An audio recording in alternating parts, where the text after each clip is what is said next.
coming back. Today I thought it would be really important to kind of take a step back and chat with y'all on my process into prepping for my 2021 garden. Really haven't stepped into the specifics of the process, so the planning portion of gardening I feel like is pretty essential. So I thought it would be wise to share the wisdom that I have acquired thus far in my own personal journey. I understand a lot of people who are watching this more than likely do not have a super large garden space. If you do, super great. Please share with me your own experience. I think a lot of people, starting out may just have a few like 2 or 3 or 4 by 8 beds in their backyard. I thought I would share my experience with that in mind. So when looking at your garden space, the first thing that you want to evaluate is where is your garden space located and how much sun specifically does it receive all day. If you look on any seed packet, it will tell you if it's full sun, partial sun, or shade, and more often than not it will even share how many hours of sun that plant requires. Most vegetables require at least 6 to 8 hours of sun a day, so keep that in mind. My pot is full sun. Every single one of the beds except my flower beds are basically going to be receiving 8 to 10 hours of light, which is fantastic. I can grow all sorts of things. So with that in mind, I know I pretty much had free reign to choose whatever vegetation I wanted. The second part in evaluating your plot outside of the sun is going to be reviewing what your soil's like. Are you going to plan on growing in the ground? What does that preparation look like? Are you growing in raised beds? Are you going to be building raised beds? Do you have existing raised beds that have been sitting there untouched, uncovered for a few years? All of these are really important questions to ask. Basically, you just want to understand what's going on with your soil so that you know how to amend it. There are a ton of videos on YouTube, there are books about it, there are podcasts, tons of information. So once you have a good solid understanding of what your situation is right now, then that will help guide you in the right direction for how to know how to amend it.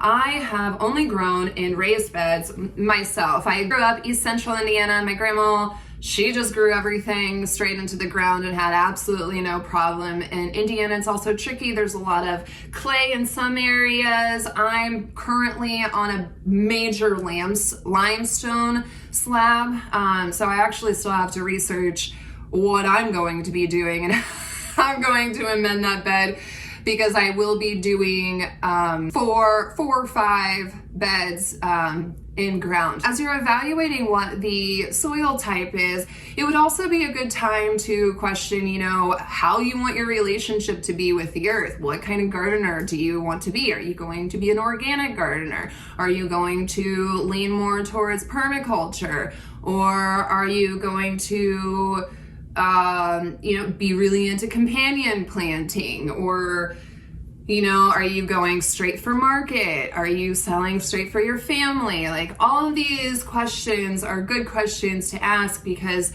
they will help kind of filter out the information as you go and seek various resources, because there are so many resources, but it's kind of overwhelming how many resources there are, because there's really not one direct resource to go to for everything, because every personality, every environment, every garden style there is just, it's insurmountable how many types there are. So it's a good time to just get in touch with how you want your relationship to be with the earth, because there's really no wrong way to go about it.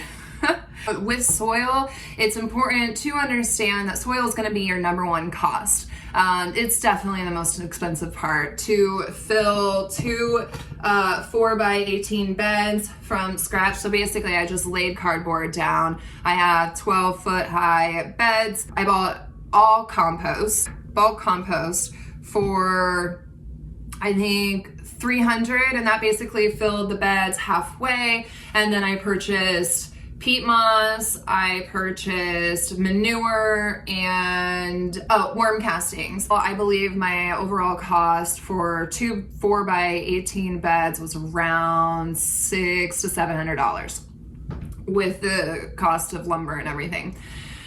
And I plan on building one more.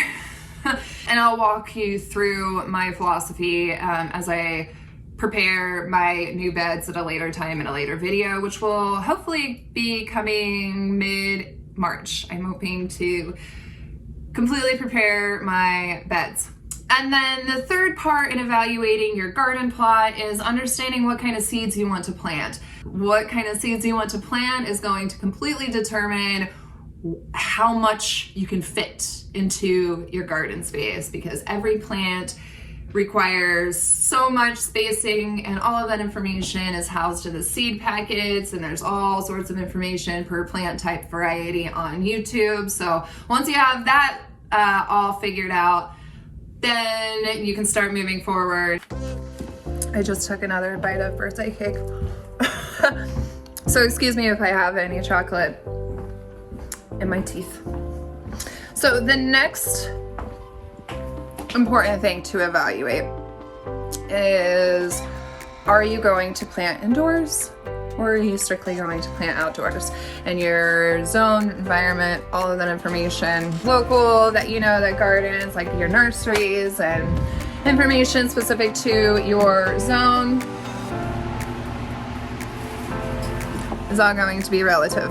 Okay, so you've decided that you want to start growing indoors. What's the first thing that you should do?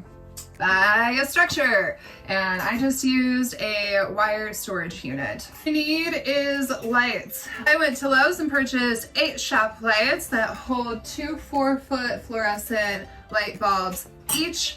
And then purchased a 12-pack fluorescent light pack, as well as 2 additional LED lights. I wanted to test the 2 to see which one would be better or worse. To be quite honest, I can't tell a difference right now.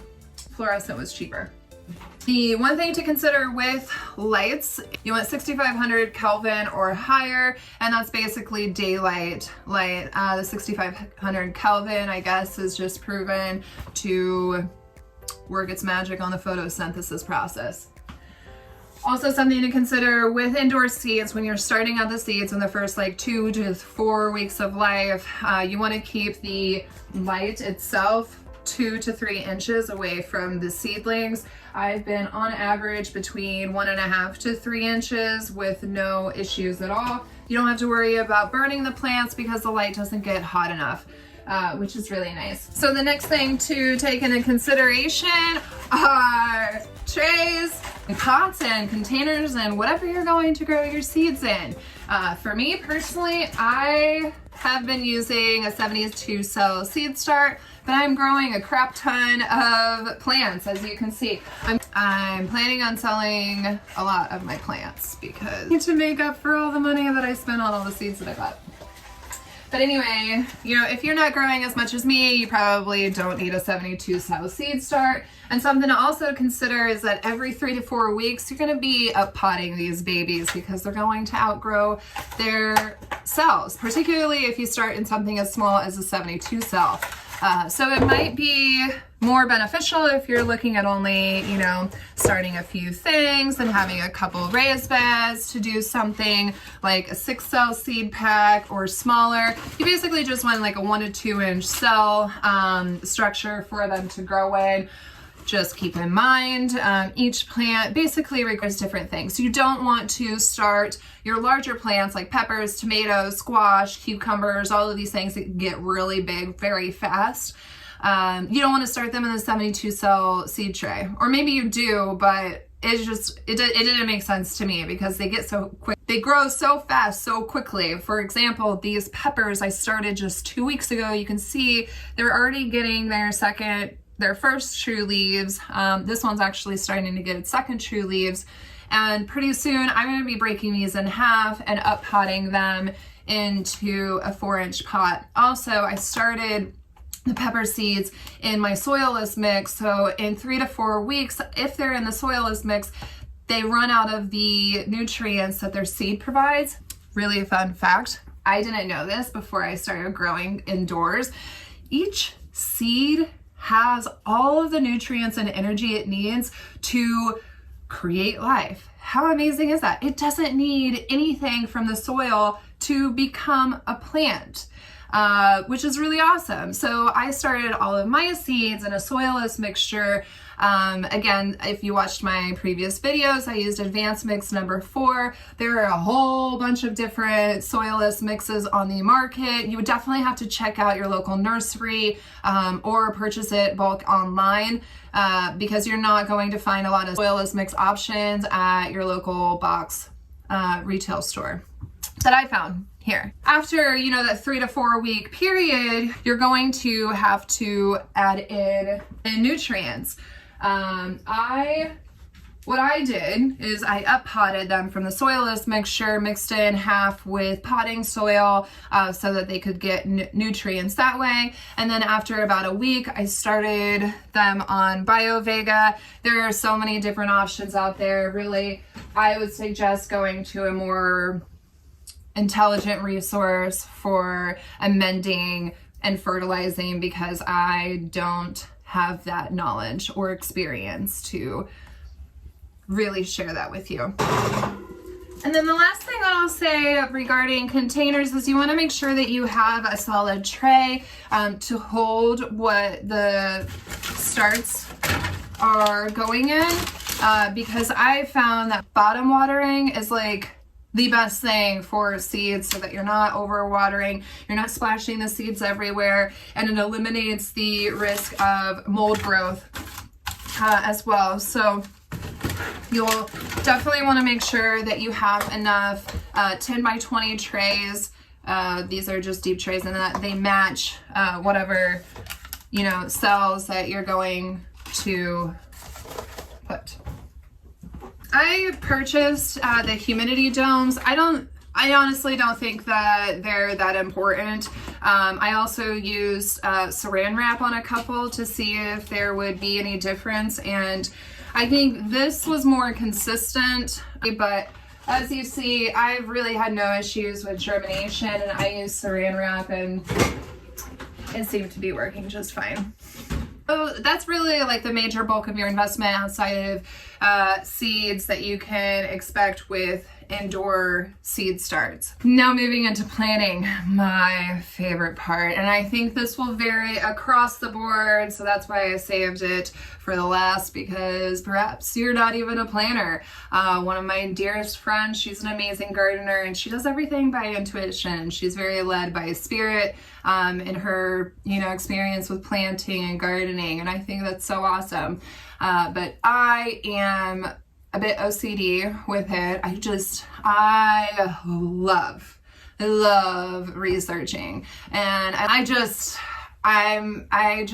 favor the science process. So, whatever path you feel called to travel on with the planning, I do think that documenting, for me, I feel like the very basic plant type, the variety, when to start them, when to transplant out, how far apart they need to be from each other and the various rows, and days to harvest. And then also, since I'm doing a fall garden, I'm also tracking and documenting the final expected harvest date, because what I'll be pulling out, I'll be replacing something in it for the fall garden or the cover crop to amend the soil.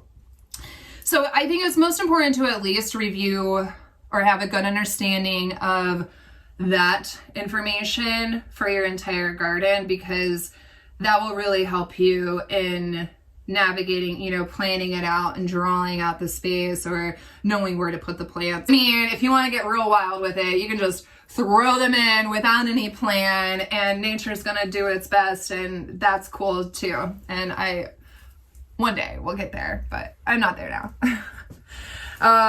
So from there, my journey, once I have all of that documented, and so then I go in pretty granularly where I read every single seed packet. I document each plant type, each variety, and just notate the special things about them. Like, they're a perennial. They prefer full sun, but they could get a little afternoon shade like peppers do.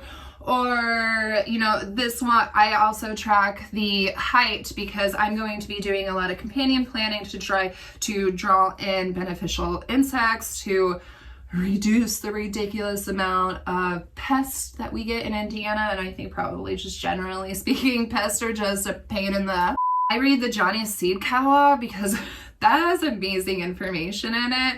Hats off to Johnny's for being so in-depth in particular for how to grow plants, because a lot of seed companies just do not share that information.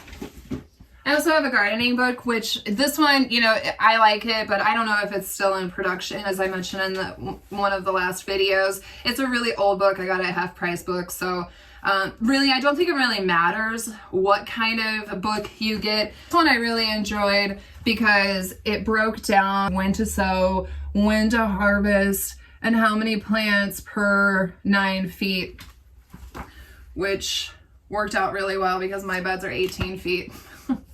I think just having a book to reference as I'm a very visual person, so, you know, when I'm planting my garden, I have everything laid out on the ground. I have my seed packets, I have this book, I have the Johnny's catalog, and then I have I have like 3 notepads around me, and as I'm reading the seed packet, I'm also, you know, correlating that with the information that I view here and Johnny's packets. You know, it's a bit overkill, but if you know me, I'm overkill. That's just who I am.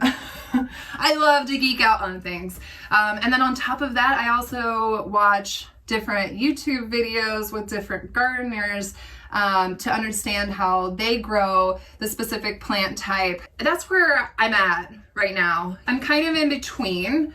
I have all of my cold hardy plants, which I started way too early, which is fine. They're going to go out underneath the cold frame anyway when I start my main summer vegetable crops indoors. But in between the space, I'm really preparing the next steps for what my beds are going to be looking like, what else I need to start growing next month, and getting into all the nitty-gritty details. So that's where I'm at. And one other thing to note, I actually started the planning for my 2021 garden back in the fall of last year. And I did that. That's just really, again, that's really over the top. I did that because I'm planning on producing about 80%, hopefully, ideally, of our food intake. And I utilize Modern Homesteading's family garden plan exercise. And I found that so insanely helpful. So if you're really interested in like diving in and getting nitty gritty details on increasing your harvest or making sure that you plant what your family actually eats, because that's also something to consider when you're gardening, is actually planting what you eat and consume. That will make the entire process way more enjoyable. I eat all vegetables, so I love it all. My kids, not so much. So I really found the Modern Homesteading garden planning really essential. Basically, the concept is breaking down what vegetables you eat in a week to understand how many cups you eat. And she does this fantastic diagram of what essentially the quantity of each harvest for each plant can be expected. That's very general terms, of course, you want to keep that in mind, but it gives like a really, really solid, wonderful layout.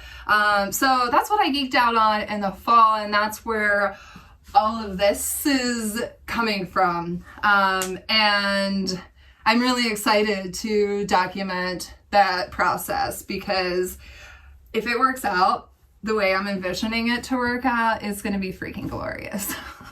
I still have yet to finalize my total plot, and that's going to be in next week's video. That's it for today. Again, you know, my advice right now is you should just go do it. Go just start planting. You know, also something to consider, you don't have to get like super fancy, you know, just get a couple fluorescent lights and just play with it. It's just a lot of fun.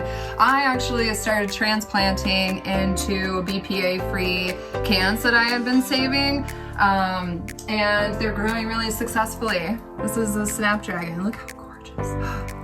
It's just stunning. And they're doing really well. I don't know about starting these. All of the ones that I have grown, that I transplanted in the VA cans, I'm going to be keeping because I don't really know, I didn't do enough research to really understand how the metals interact with a plant. If you guys have information, feel free to leave it. Anyway, thanks so much for your time again, and I look forward to sharing with you all my plan next week.